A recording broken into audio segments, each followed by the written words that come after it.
Today's science experiment is magic spoon. You need a measuring spoon, a plastic spoon, and a small bowl, and salt and pepper and dishcloth. You need 1 teaspoon of salt. That's 1 teaspoon of pepper. Then you mix. Then you rub 10 seconds with the plastic spoon on the towel.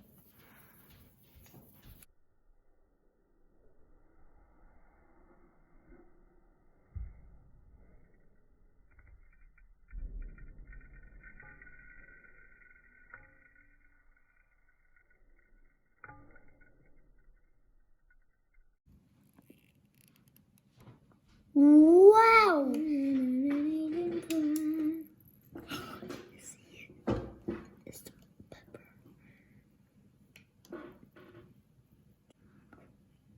The pepper only sticks. Wow!